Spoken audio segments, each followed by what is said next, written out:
The story of Moses, baby Moses in the basket. A long time ago in Egypt, the Israelites were slaves. Pharaoh, the king of Egypt, was afraid they were becoming too many, so he made a terrible rule. All baby boys born to the Israelites must be taken away. But one brave mother hid her baby boy. I must protect my baby. God will help us. When she could hide him no longer, she made a basket out of reeds, coated it with tar to keep it from sinking, and placed the baby inside. Then, she gently placed the basket in the Nile River, hoping God would keep him safe. The baby's sister, Miriam, watched from a distance. Soon, Pharaoh's daughter came to the river to bathe. She saw the basket and heard the baby crying. Pharaoh's daughter said to herself, "This must be one of the Hebrew babies. I will take care of him." Miriam. Would you like me to find someone to care for him until he grows older? Miriam brought her own mother to care for the baby. Pharaoh's daughter named him Moses, which means drawn out of the water. Moses flees to the desert.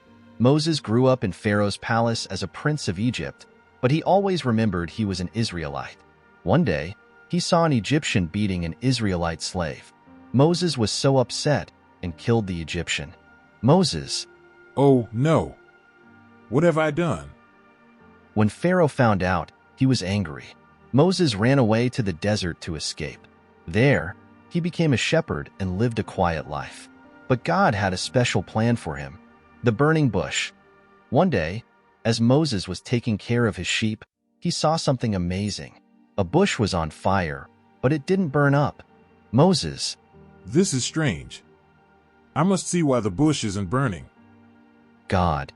Moses. Moses. Take off your sandals, for you are standing on holy ground. Here I am. I have seen the suffering of my people in Egypt. I am sending you to Pharaoh to bring them out of Egypt. Me? But I'm not good at speaking. What if they don't listen to me? I will be with you. Tell them, I am, has sent me to you. Moses returned to Egypt with his brother Aaron. Together, they went to Pharaoh. Pharaoh, God says, let my people go. Who is this God? I will not let the Israelites go. Pharaoh refused. So God sent 10 plagues to show his power. The river turned to blood, frogs filled the land, and darkness covered Egypt. Finally, the worst plague came. The firstborn in every Egyptian home died. But the Israelites were safe because they followed God's instructions to mark their doorposts with lamb's blood. Go. Take your people and leave Egypt. Crossing the Red Sea, the Israelites left Egypt, but Pharaoh changed his mind and chased after them with his army. The Israelites reached the Red Sea and were trapped. Moses, why did you bring us here? We're going to die. Don't be afraid. God will save us. Moses raised his staff, and God parted the Red Sea. The Israelites walked through on dry ground. When Pharaoh's army followed, the waters came back together, and the army was swept away. The Israelites were free. The 10 Commandments. In the wilderness, God gave Moses the 10 Commandments on Mount Sinai.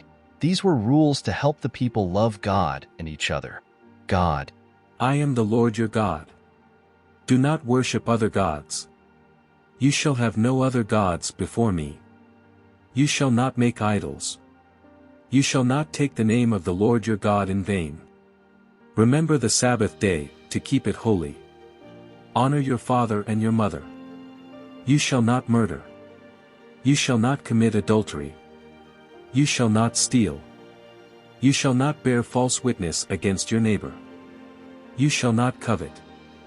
We will follow God's commandments. Moses led the Israelites for many years, teaching them to trust and obey God. Even when it was hard, Moses reminded them that God was always with them. That's the story of Moses, the man God used to free his people and show them his love. Remember, just like God had a plan for Moses, he has a plan for you too.